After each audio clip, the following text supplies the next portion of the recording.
Everything's good. Okay. Hi, everyone. My name is Daisy. I'm Kaitlin. I'm a media specialist intern for Pandia Health.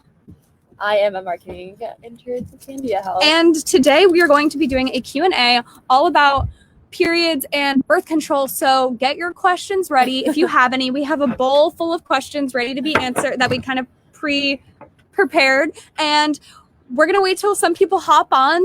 But for those watching back, Pandia Health, we deliver birth control essentially to anybody with a mailbox and the internet. And if you're a college student like us, you don't have time to go to the pharmacy. And that's why we can deliver to your door and for free.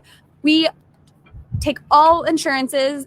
And if you live in California, Texas, Florida, can actually prescribe, one of our doctors can actually prescribe you birth control. Hi, everybody. Thank you for logging on, those joining us now.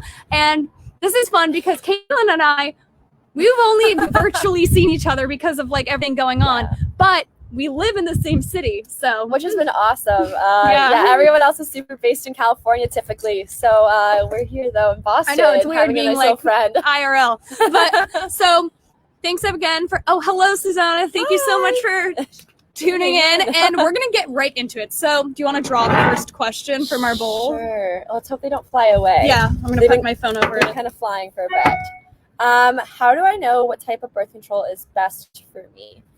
Well, what I like to say about birth control, all body types are different. So the birth control I use might not be the best for someone else. Exactly.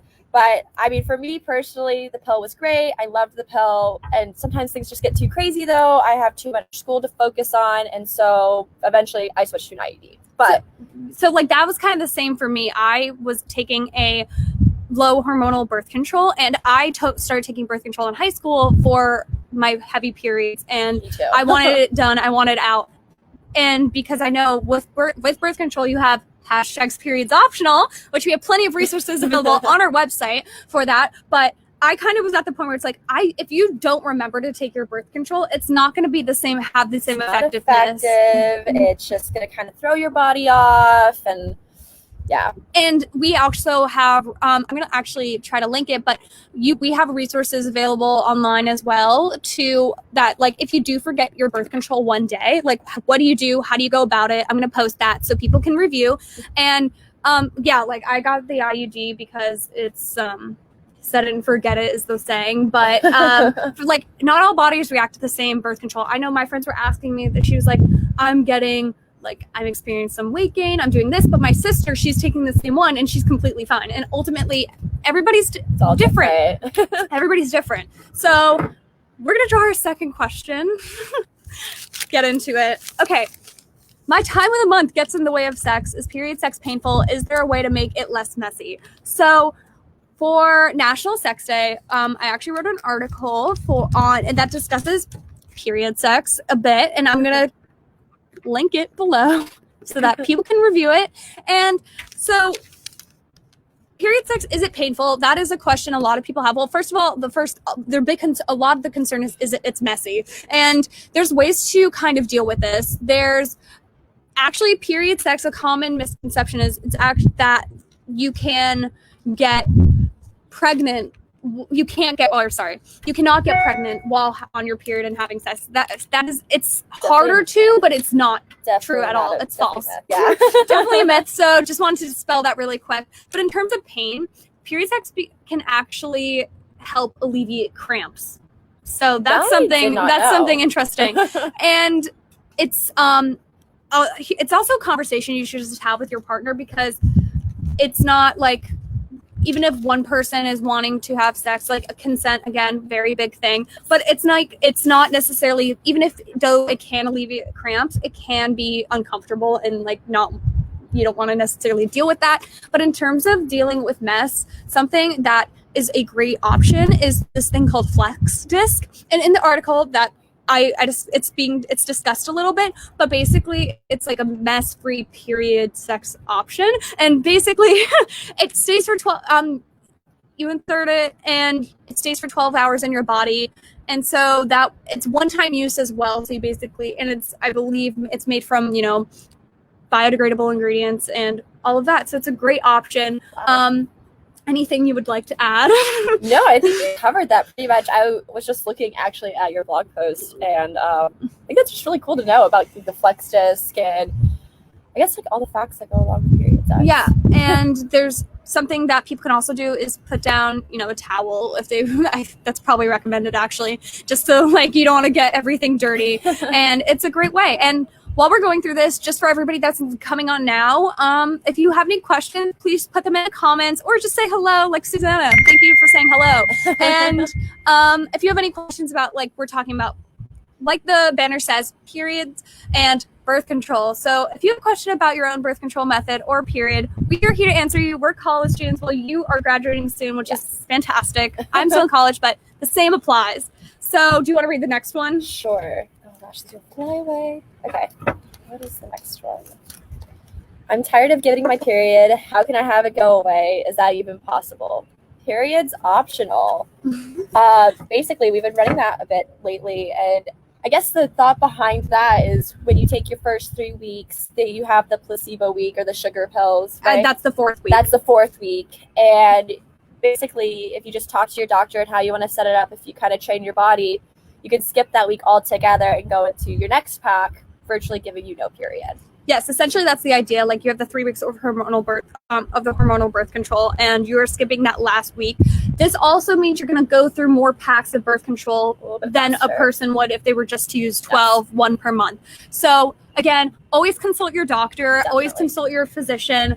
And if you have questions, of course, Pandia is here to help you and reach out. We always have like TMI Tuesdays with Dr. Sophia Yen, and who's the co-founder and CEO, and she also does some live Q&As. So there's also a bunch of other interns that do some great webinars as well. So that's something to tune into. But like we were kind of saying this earlier, heavy periods, they can be a real burden. And by having your periods be optional, that really takes it away. Like I don't get my period anymore. I don't know about you, but I sometimes still get the symptoms of it. I still get the cramps, I get the headaches, sometimes even nausea. Yeah, so sometimes I'll experience cramping and I'm like, why is this happening? I don't get my period. But your body, even though you're not bleeding, you're not shedding your uterine lining, you're still having a cycle technically. You're just not. And people want to know, is it safe? It is 100% safe. We have some amazing resources on our periods optional page to check out. Dr. Sophia Yen, like I said, our co-founder and CEO, she has this YouTube video going, is it talking all about our periods optional? Is periods optional safe? And long story short, yes, it is. Yes, definitely. And if anybody has questions that's watching now, if you're a college student and want to know more, feel free to drop it. We also, like, your feedback is great because that helps us to decide blog posts and other little chats. I would call it a fireside chat, but it's not. It's pretty windy out. Okay, so next question. How can I get my birth control when I am at college? So great question that I wrote. But, great question anyways. So some people will go to their health center to pick up their birth control pack. Now, not all health centers are going to offer this. Also, especially with with the recent Supreme Court ruling, your university is that if you get their insurance through them, there actually can be at their discretion to say we don't, through religious or moral objection, can deny you coverage of birth control. I did not know universities are now. Yeah, it was in your employer and your university included in that. So that's something to consider as well. But Pandia Health, we will deliver your birth control for you to your door, to your dorm, to your apartment, whatever you're living in. And because not all health centers will offer it, and also not all schools have not all health centers are as accessible as like a CVS or a Rite Aid. Definitely. And even if you do have a CVS or a Rite Aid, I'd rather be drinking a coffee and not picking up a pack of birth control, having to wait if there's a line. Nobody wants to do that. I mean, I have to say that when I went to college, I was still on the pill. And one of the biggest things was I just kept forgetting to go to the pharmacy. If I had Pandia Health, I would honestly probably still be on the pill today. But yeah, that's why I ended up having to switch, because I just kept forgetting, or I was busy, like transferring life and school. Yeah, it's a lot to balance. And one thing, like we were kind of saying, you do have to take birth control regularly every day. That's going to be the most effective. With the typical rate, average, it's 91% effective. But that's like, again, you have to be taking it every day. essentially, if there's other options that, like, if you do forget things, like, again, IUD, set and forget it. We also have the patch available. You put it on, it lasts a week, and it helps take away that I have to do this every day. I have to set an alarm. I'm worried. I remember I was with my friend the other day, actually, and I was visiting her, and we were hanging out in the park, but she had to go back to her apartment because she forgot her birth control. And that's such a pain to, like, have to do that. But the idea is, like, you can just put it in your pocket. But I don't know. I know people that put it in their phone case. That's a great way to remember it. Put it, like, I know there's, those credit card holders that people use. Just, like, slide your birth control in.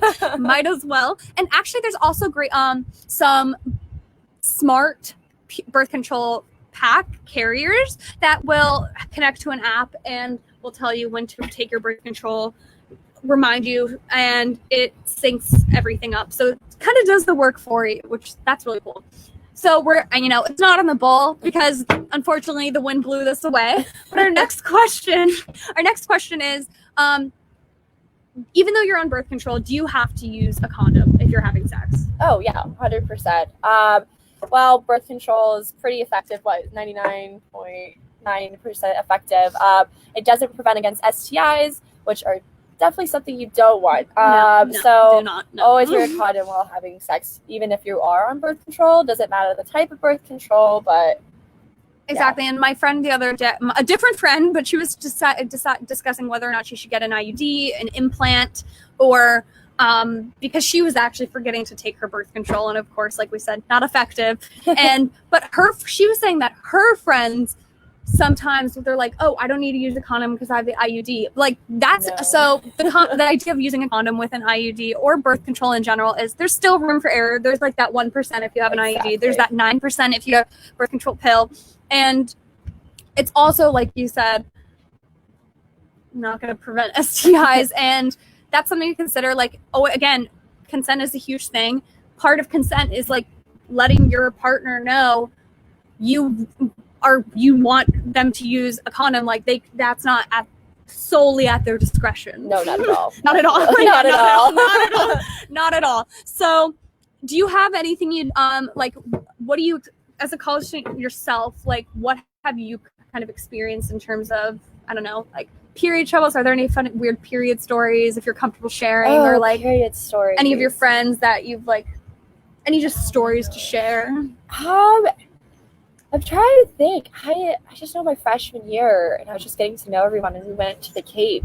And I got my period, and it used to be like, that's really, such a bummer. Really that's terrible. That's and this is at the point where I wasn't very good at taking my birth control in this moment, so it was just like all over the place. And yeah, I had to go buy a bathing suit at Target because it just.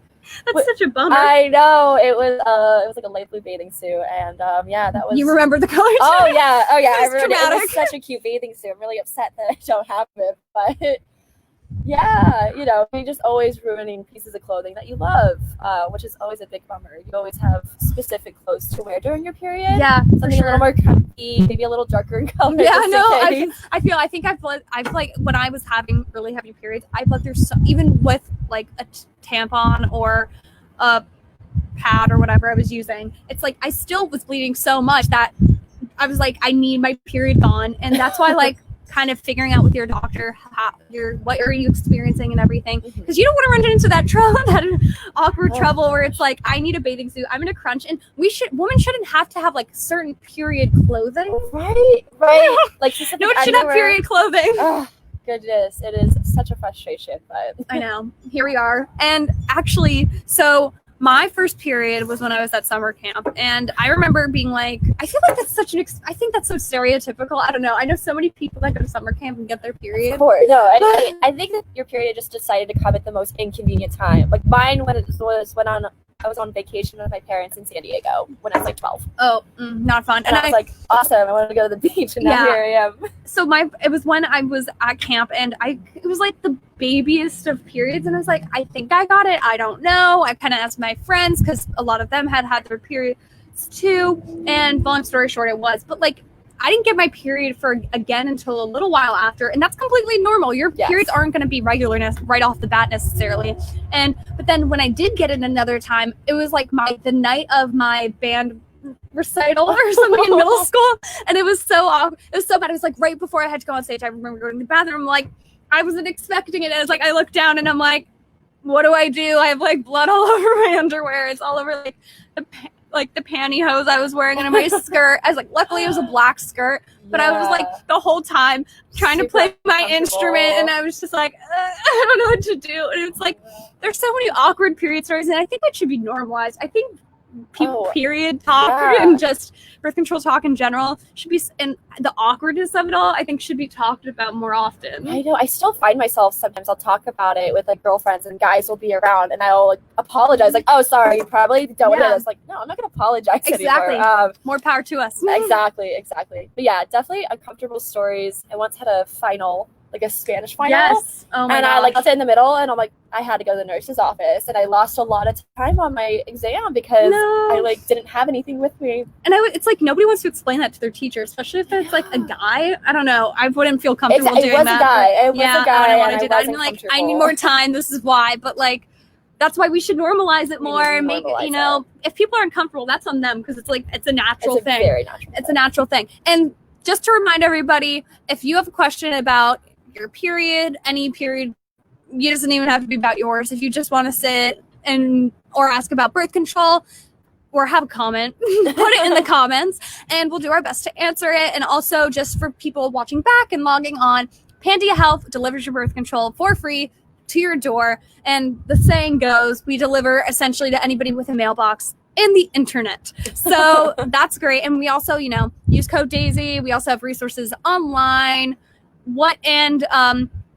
some great blogs. So up the next month we have, actually it's Sex Positivity Month, so we're going to be having some great content around all of that. Hi Angela. Oh my gosh. Hi. Yes, thank you for tuning in. Yes, we are promoting our upcoming events, and we are going to, so like if you have anything you would like to see specifically as a college student yourself, what would you like to see regarding sex positivity? If you have anything, put in the comments. Please, just let us know. We're here to help you.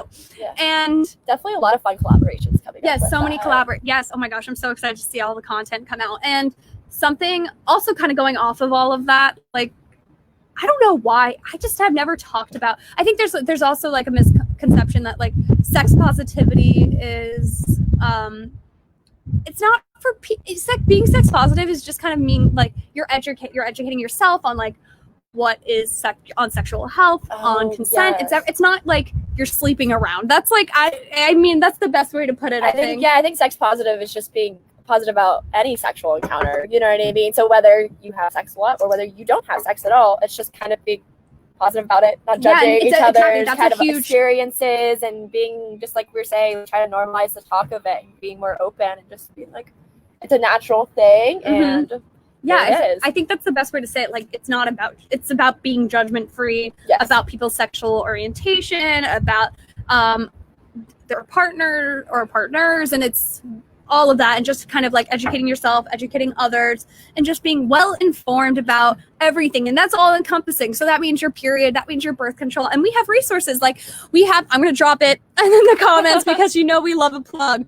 But we have a great resources, 5 ways to be more sex positive, or how you can be sex positive in general. And it's a great little way to just kind of like introduce, if you are unsure about like what does being sex positive really mean, this article will, walk you through that. So I'm trying to find it. Oh, here we are. Okay. And I'm just going to drop it in the comments because, we got to. And Angela says, normalizing talk about sex is important. I want to learn more about consent, pleasure for women, and more. Yes, Angela, we all do. Yes. Oh my gosh. And like how we were saying, like, and what Kaitlin was saying, normalizing, like we were talking about normalizing periods, talk about periods in general, like the stories that come with it, and how same with birth control, and that goes the same about sex. So that includes everything. So it'll be a really fun, all-encompassing month to have, and just kind of a lot of collaborations, a lot coming out, and just did you have any so real quick, like we were saying with birth control, it's easy to, like, so many college students have better things to do than like go to the pharmacy and have to deal with it. And it's a whole hassle that, I mean, nobody wants to have to do that. And like, that's why I think Pandia is a great option for college students specifically for that reason. It's hard because